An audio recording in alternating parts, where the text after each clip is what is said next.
Greetings gentlemen, Shae Matthews here, in game coach extraordinaire, and today I want to talk to you about a very important topic, which is how to deal with the injected values of other people and how to stop living by them. So a really common thing that I see from time to time with clients is that they come in with this sense of lack of direction, and there's often a lot of conflict about who they are in the world and how they are making choices.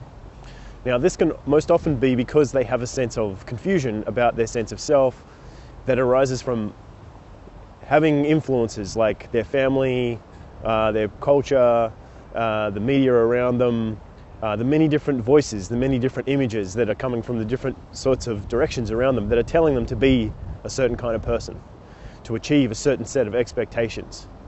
And often because it's really easy for guys, it's really easy for people to lose ourselves in the idea of who we should be and to try and seek approval from others along the way.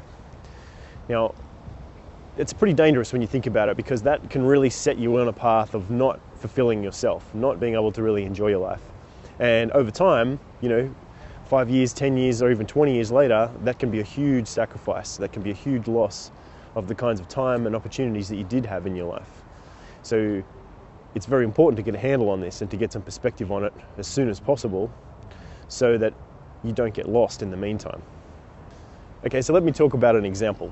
So for example, a guy comes in and he wants to change his life, but at the same time he feels this war inside of himself to change because he's trying to satisfy his parents, he's trying to satisfy his career obligations, he's trying to satisfy ideas of what he thinks he should be in society so he can get the kinds of women that he wants. And as a result of that, he's living his life in constant reaction and constant sacrifice and denial of himself. So of course, that's a huge price to pay, this poor guy. And I know it's not easy to often break free from these cycles, because these kinds of things have quite a big influence on us, especially if we come from a background where we've been brought up in a very traditionalist kind of society. So if you're the kind of guy that's having conflict in your life because you can't get clarity on who you are, where you want to go and what you want to do, then I dare say it's probably got to do with the fact that you've been injected with somebody else's values along the way, and you haven't spent the time to critically analyze and define what your own values are. Now, in personal development, there is a very common thing that shows up a lot, which is defining and living by your values. And in some ways, it's very easy to misunderstand, and it's also very easy to become excessively complicated, and it doesn't necessarily have to be. Now, defining your values and finding your values definitely takes a bit of a process, and it's usually not the kind of thing that comes in like a one hit. It's not the kind of thing you just sit down and do it for 10 minutes, then you know what's important to you forevermore, and then you live a life that happily ever after.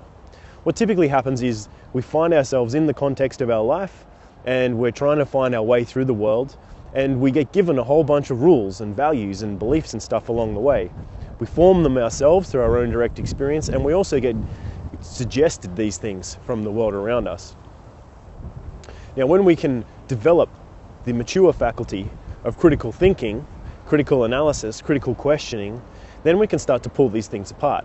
And if you want to change beliefs, if you want to work on your inadequacies, if you want to work on things inside yourself that are blind spots, then it's really important to develop that critical analysis, that faculty of being able to identify where the challenges are and to be able to redefine them.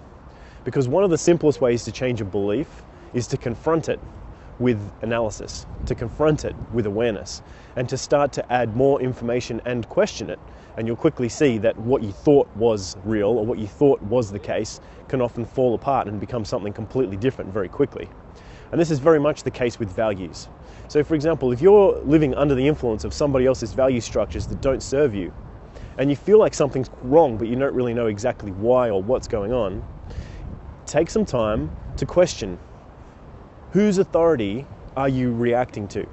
Whose authority are you responding to? And say, for example, you want to be sexually liberated. Okay, cool. What a great objective. You want to be free, you want to express yourself. You want to know yourself, you want to do what you really love with your time and energy. Awesome. But question, do you really own those parts of your life? Or are you reacting to some old Christian morals of sexuality? Are you reacting to how your mother told you to grow up and be a good boy, for example? Or are you reacting to maybe some baggage that's still left from a wound with an ex-girlfriend that had some traumas and projected stuff onto you, or who knows? So these are the kinds of things that can come up quite commonly in a guy's life and really mess him up. So critical analysis at that point is really important. How did you get to that stage? What authority did you give away to other people and other things? And how can you take that authority back for yourself? So the idea with taking your authority back is to critically question, how true is this? How do I know that it's true? And start to pull things apart. Start to look into the depths of things, and you'll start to see pretty quickly that stuff like, giving your power away to your parents, for example, or a traditional structure of satisfying your parents, is a limited end. It's going to get you so far. And in many ways, those kinds of structures of traditional support, traditional values to support the family, for example, or to be an upstanding man and take your place in society, etc., were very useful in times gone past. But they're not so useful in modern times because the context of our modern life is changing so fast. And we need to be more dynamic. It's much more healthy to be flexible. It's much more healthy to be adaptable. It's much more healthy to be capable of moving forward in your life, as opposed to just sticking into a typical kind of, a rut or a level of your life where you're just trying to maintain some kind of status quo. So that's the first thing, is start to get critically aware of where you're holding yourself back and start to pull it apart. Start to add more information. Start to question.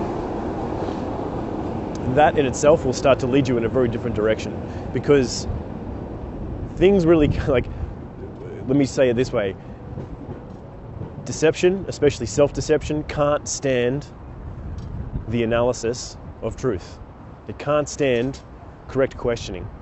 And that's one of the beautiful things about something called honesty, or something called truth, is that it tends to prove itself through its own self-evident feedback once you test it against reality. So a really big thing that happens to a lot of people is they get into a loop of self-deception, of trying to fulfill other people's opinions, other people's needs, other people's expectations, and that comes at quite a sacrifice.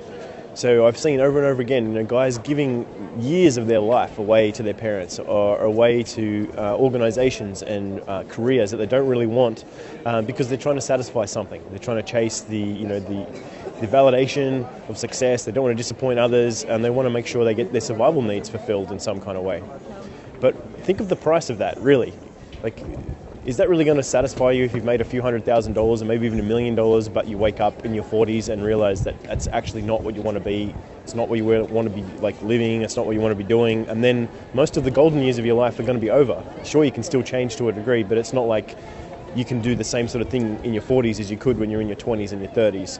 So it really pays to spend some time critically analyzing whose values are you living and why, and start to pull that apart, start to question that authority and start to do something different about it. So one of the key things as well that comes after you've gone through that is to simultaneously start to engage with what I call your creative spirit, the part of yourself that talks to you and tells you what you really want, what's going to make you happy, what's going to make you fulfilled, what's going to lead you to something exciting.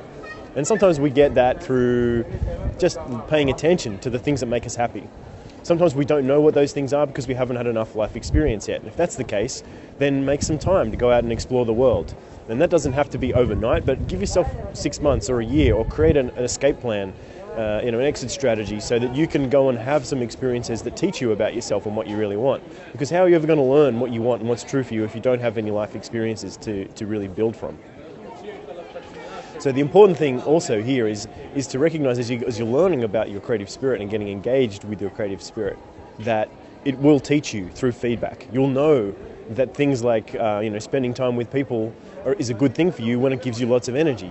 Or you'll know that you should be following a path that leads you towards more choice about how you use your time and what you do, because that's the thing that gives you most power. That's the thing that makes you feel most alive. That's the thing that gives you the thing that is really exciting in life.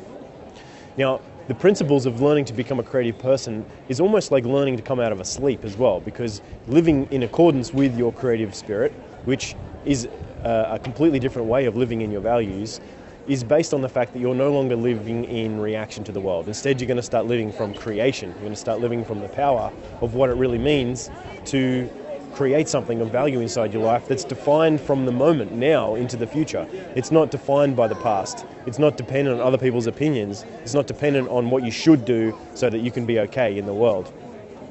Now, it's very normal to face challenges as you step into your creative spirit and as you go through this process. It's very normal that people are going to try and cut you down, they're going to make you small, they're going to make life challenging for you in some way. You've got to learn how to love that as part of the process, welcome that, and expect that as part of the process. So there's many different layers to it, but at the same time, it's pretty simple. Just define what it is that you really want and start to work towards it. And if you don't know what that is, then start to define some time and space for you to create that in your life so that you can work towards it over time, so you can get closer to it over 6 months or 12 months. So I hope that makes things a little bit clearer. You've got some pretty important things to pay attention to there. So number one, recognize and understand what it is to have your values injected from other people. Pay attention to the fact and where and how that happens to you. Secondly, recognize the kinds of things that you're paying the price for when you do that. You know, the sacrifice of your time and energy, the loss of your individuality, the loss of your freedom to do the things that you really want. And then, of course, all the negative feelings and all kinds of side effects like depression and self-destruction, addiction, all kinds of things can come out of not fulfilling your values over time. So pay attention to those kinds of things that you're doing and start to critically analyze and pull things apart. Start to question authority, start to make things more on your own terms by understanding what you're actually dealing with. And then finally, get in contact with your creative spirit. Choose to do something different. Choose to invest in it and recognize that it's not going to be easy always, but the rewards are going to far outweigh living somebody else's life over time. So I hope that's been helpful for you, gentlemen. I appreciate you watching the video. Make sure you click subscribe, stay tuned, hit us up with any of your questions, and we'll be more than happy to get back to you with some quality stuff.